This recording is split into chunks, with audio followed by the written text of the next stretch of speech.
What if the moment that changed history didn't look powerful at all, until it suddenly was? What if the greatest force ever given to humanity didn't arrive with armies or noise, but with something unseen, unstoppable, and impossible to control? What if the power you've been waiting for has already been promised, and it comes in a way you never expected? In Acts chapter 2, everything shifts. The waiting is over. The silence that followed the ascension of Jesus, the quiet days filled with prayer, uncertainty, and expectation, suddenly breaks. Not gradually, not softly, but in a way that no one in that room could ignore. It begins with a sound like a violent rushing wind.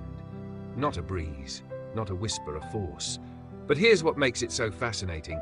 There is no mention of actual wind-moving objects, no description of things being blown away. It is the sound of power, not the visible effect of it. Something is happening that cannot be explained by natural logic. The sound fills the entire house where they are sitting, and then something even more unexpected appears. Tongues of fire, divided, resting on each of them. Fire, throughout history, has symbolized many things: purification, transformation, presence. But here, it does something personal. It doesn't stay in one place. It doesn't hover above the group as a whole. It separates and rests on each individual. This is not a collective experience alone. It is personal. Each person is being marked. Each person is being filled. And then, without hesitation, something changes inside them. They begin to speak in other languages, languages they did not learn, languages they did not practice, languages they did not prepare for, and yet they speak with clarity. This is where the moment moves from mysterious to undeniable. Because outside that room, Jerusalem is filled with people from different regions, different cultures, different languages. They are gathered for the festival, unaware that something extraordinary is unfolding just steps away. When they hear the sound, they come together, curious, confused, drawn by something they cannot explain. And when they arrive, they hear something that stops them completely. Each one hears their own language being spoken, not a general message, not a vague sound, their language, their understanding, their world. This is more than a miracle. This is connection. The message is no longer limited by language, culture, or background. It reaches people exactly where they are in a way they can understand. And this reveals something powerful. The Holy Spirit does not create distance, it removes it. It does not confuse, it clarifies. It does not divide, it connects. But not everyone responds the same way. Some are amazed, others are perplexed, and some dismiss it completely. They have had too much wine, they say. It's almost ironic. When something cannot be explained, it is often misunderstood. When something challenges expectations, it is often rejected. And this moment is no different. What some recognize as power, others reduce to nonsense. What some experience as truth, others label as confusion. And this tension still exists today. Not everyone will understand what is happening in your life. Not everyone will recognize the changes within you. Not everyone will believe the source of your strength. But that does not make it any less real. The coming of the Holy Spirit at Pentecost is not just an event, it is a turning point in how power is experienced. Before this, the disciples followed. Now they lead. Before this, they waited. Now they move. Before this, they were uncertain. Now they speak with clarity and boldness. But the most important shift is not external, it is internal. The power they received did not change their environment immediately, it changed them. And from that change, everything else begins to unfold. This is where many people misunderstand what they're waiting for. They expect external change first. Clear signs, perfect conditions, obvious opportunities. But the pattern here is different. The transformation begins within. The confidence, the clarity, the courage, it all starts internally. And then it moves outward. The Holy Spirit does not just give ability. It gives boldness. The kind of boldness that speaks when it would be easier to stay silent. The kind of boldness that steps forward when fear says stay back. The kind of boldness that does not come from personality, but from purpose.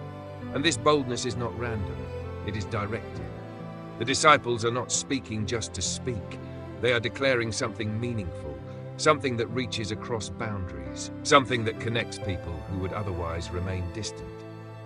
And this brings us to a deeper realization. The power of the Holy Spirit is not just about miracles. It is about mission.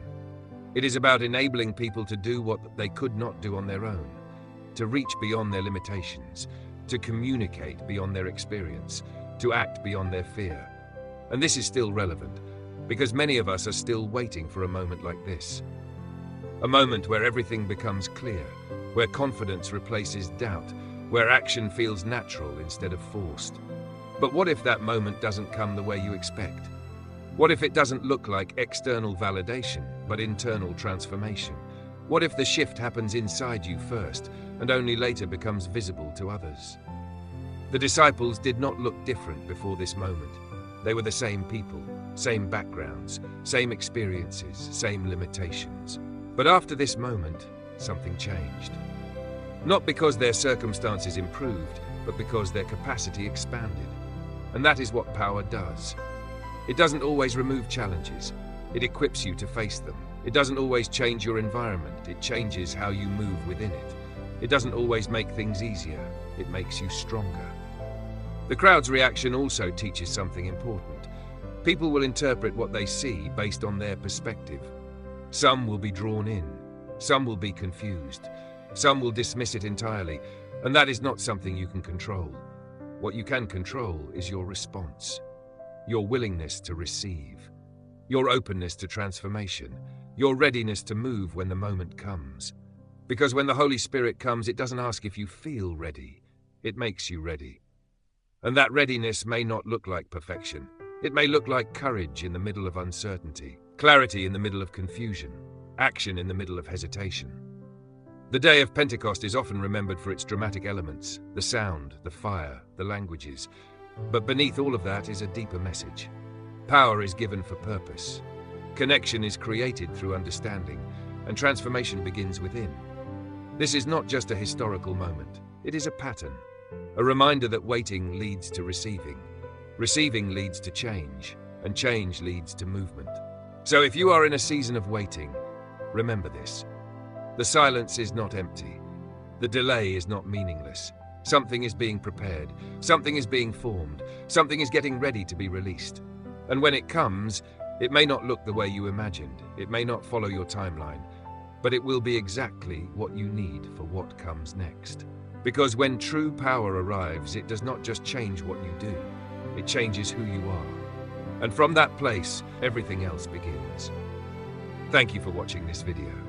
If this message spoke to you, take a moment to like, follow the channel, and share this video with someone who might need to hear this today.